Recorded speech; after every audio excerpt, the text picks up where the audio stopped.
Is pure evil, but you'd never know it by looking at him. Well, some shocking video now coming from New York. Police say it's an attempted mob hit caught on camera. Pakistan have arrested a 22-year-old man that they say has confessed to the murder of a teenage social media influencer. Have been charged with the murder and the death of up-and-coming rap star XXXTentacion.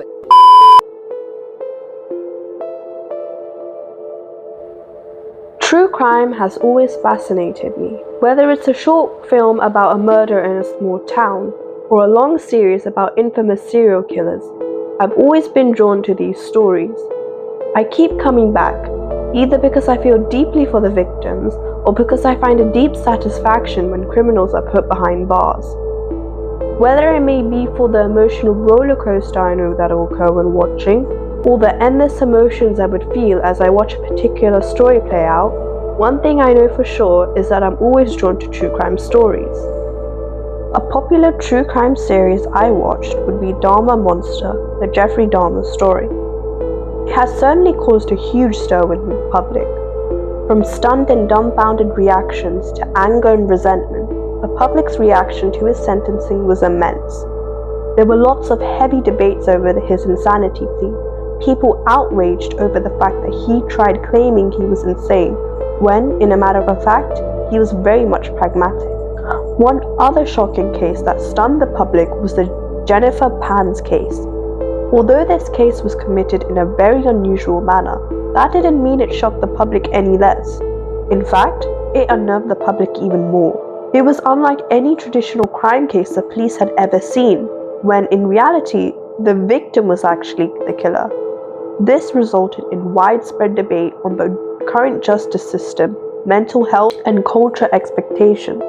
Another documentary or series that had garnered huge public recognition was the Gabby Petito case.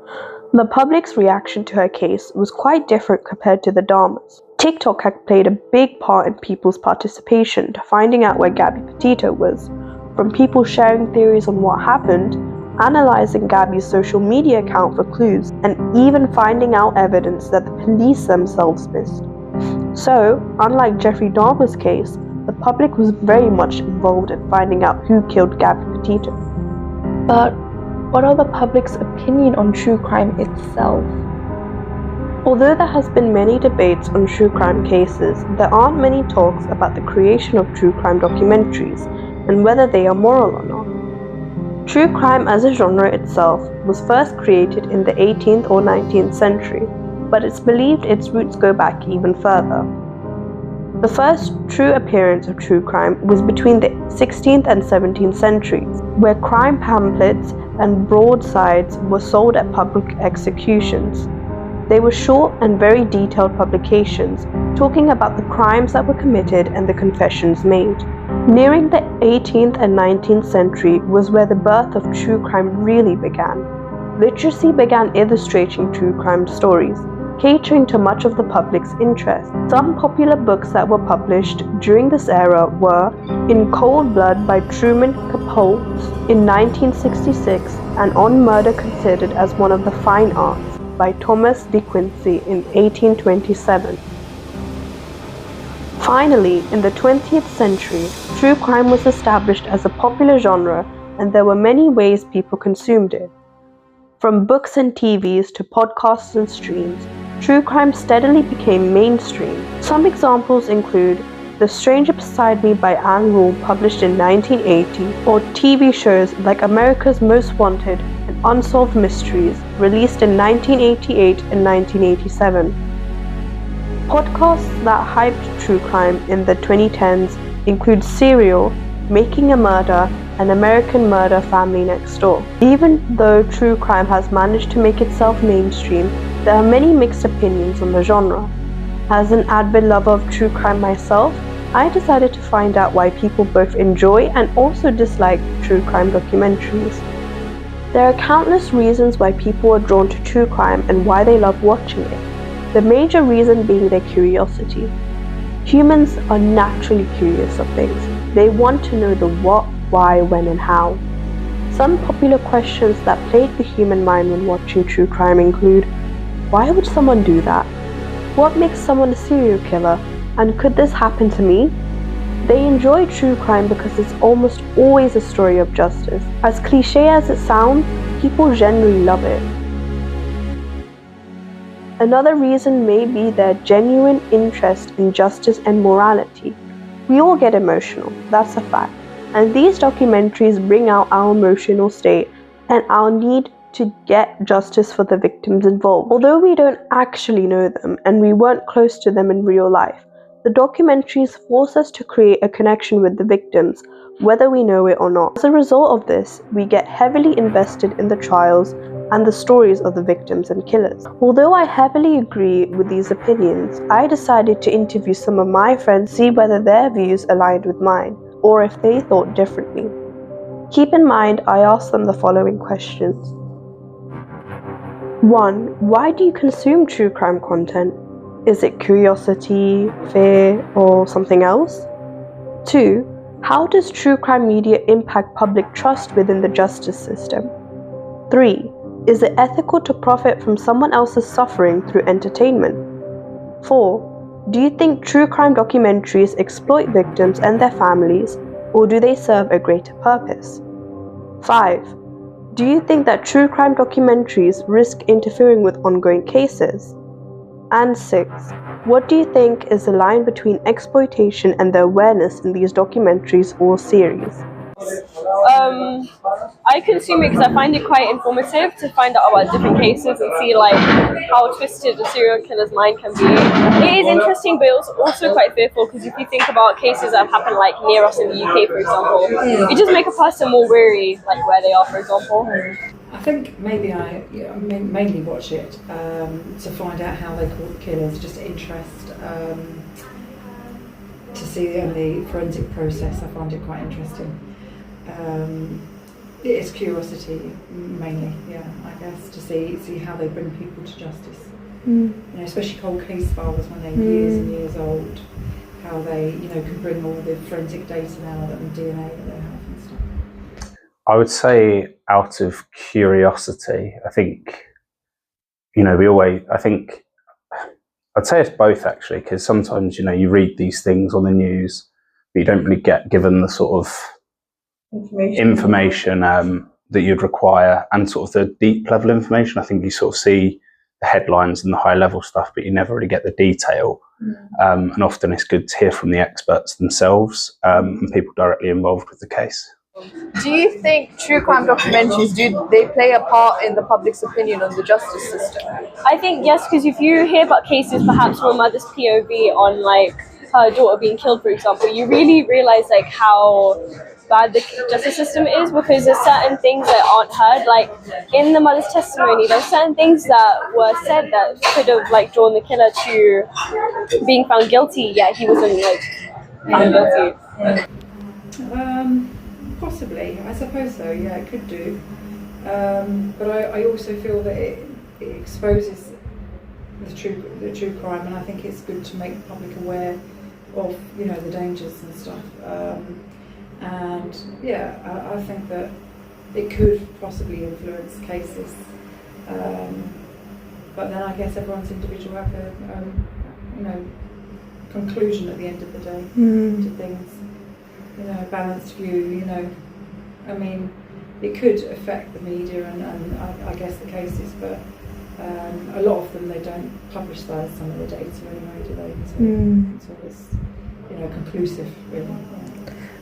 I think it can. I think, with recent cases, you hear about failings with police and cover-ups at sort of all levels, all the way from sort of government down to sort of police. Yeah, so I think sometimes you hear how it's mishandled and sort of victims aren't listened to always, and it sort of takes sort of people on social media and whatnot doing their own digging to find out and then putting pressure on sort of the higher ups to actually get something done. Yeah, I think it's really interesting because again, it's sometimes you get these sort of investigative journalists to actually sort of uncover the truth. And I think as a result of sort of true crime becoming more of a thing recently, I think we're seeing that sort of trend of people almost taking the responsibility because they don't necessarily have the trust in sort of the police and different organisations to actually uncover the truth. And I think some people like that exposure to the truth and actually understanding what has happened. Some people profit from true crime documentaries. Do you think that's correct, to profit from entertainment? I think to an extent, yes and no. For the yes part, I would say that like if the money's being put back into organizations or given to the family that are affected by the crime, yes. But with the no factor, if you think about perhaps like certain organizations that just benefit from exploiting like what happened to a person, then no. It depends. I mean, I think it's just raising awareness. I don't see it as profiting, really. I mean, some people look at like the McCann's case. They see that as profiting because they've written books and there's a lot of media interest and things like that. But it depends on how you view it, really. It's making the public aware of the dangers of these criminals and these people, and and obviously the areas and highlighting the areas of problems. Like Portugal was with McCann's. You would think it was a safe place for families, etc. So in a sense, you can see it's profiteering because they're writing books, but for the public, I think it's good for them to have the awareness. So I think that's tough. I would say no. I think you've got to respect the victims ultimately. I think there's something to be said for sort of whether whistleblowing is the right term, but people not getting heard within the media. So the only way to do it is almost sort of put yourself out there, and whether it's going to sort of Netflix or selling your story to the paper, I suppose that's one aspect, but I think that's if you're directly involved. I don't see it's necessarily a problem, especially if you're raising awareness for sort of major issues that affect people. But if it's, I think, again, we're seeing a trend of certain groups making profit off of people's misfortune. And I think that's immoral. But I think people who are acting on behalf of them to get their story out there, I don't think that's immoral. But then some people argue that it brings awareness because of those certain cases, so that it never happens again. Yeah, I think with the awareness it is important, because if you think about like domestic abuse cases that have happened, with documentaries a lot of the time they put up like websites that can help someone who is struggling with this issue. So I think with those type of cases, then yeah, definitely. And one final question. Say for example there's an ongoing case, but there's a documentary being made about that case.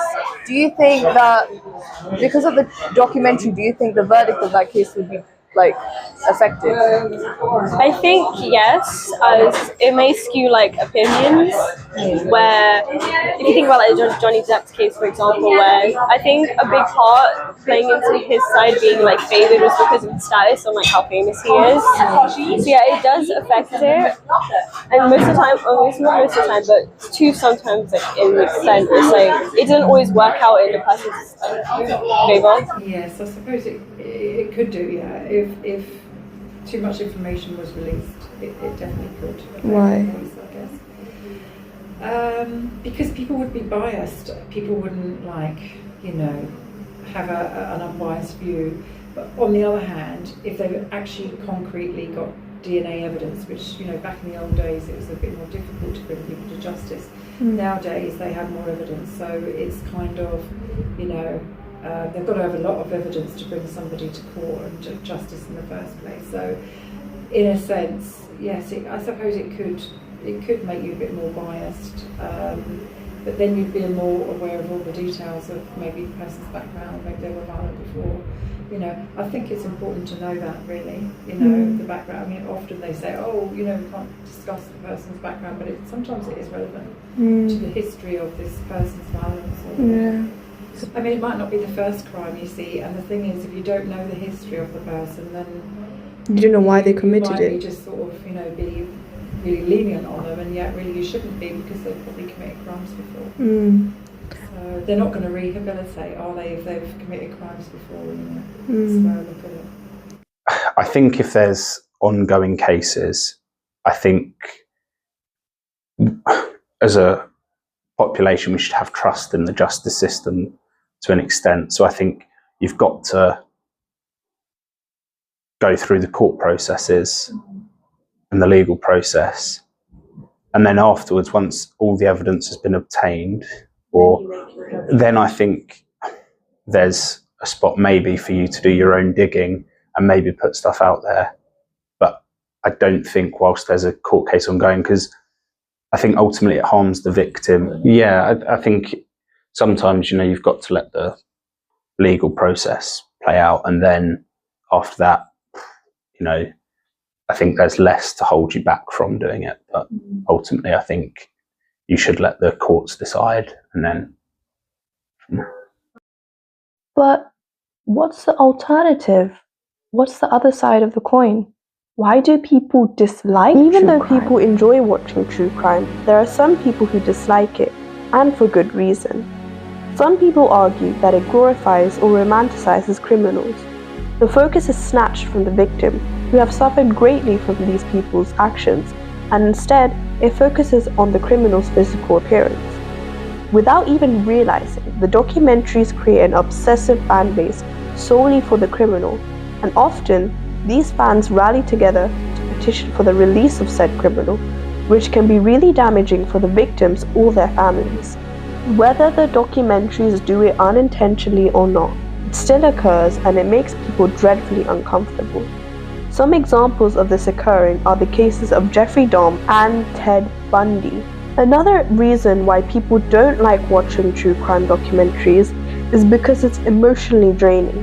Listening to stories that revolve around murder, abuse, or injustice can be mentally exhausting for people. It can contribute to high emotions of anxiety and fear. It can even evoke trauma, which can really trigger sensitive people. Whilst these are eye-opening opinions, I interviewed a few friends who dislike the production of true crime. So, Agam, why do you consume true crime content?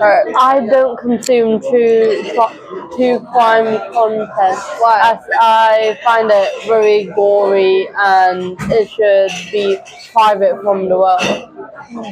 Okay. But if you were to consume true crime content, do you think whatever content is being made, do you think it affects the public's opinion on the justice system? Yes, it does, because if that person who killed a little girl, as an example, if they got a very not that harsh sentence, then that would be very bad, since they harmed a little girl that had a lot of a world in front of them. Do you think it's ethically right? People would say that true crime documentaries bring entertainment to the industry and that they should profit from it. Do you think they should profit from true crime documentaries? No, I don't think that's very humane, as you're taking profit over someone's emotions and sadness. So you think it's not morally right? No, it's not, because they're very vulnerable in front of you. And some people may say, oh, it brings awareness to people so that none of these cases ever happen again. What would you say to that? Yes, it is very true that it brings awareness, but that doesn't stop it from happening again. It can still happen.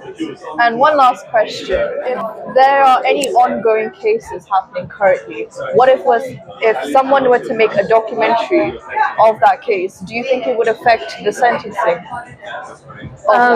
case? It may bring extra information of what happened during the crime. So do you think it will help the sentence? Yeah, it will. Oh, okay. Throughout this documentary, I've come to understand that true crime as itself will always be a topic for discussion. People who love true crime would say that it helps others to understand the justice system, human behavior, as well as the impact of crime on real people. However, some people would argue that you should treat these cases with respect, because this isn't fiction. It's someone's real life, and that we should not view them as entertainment for ourselves to enjoy. And you? What do you believe in?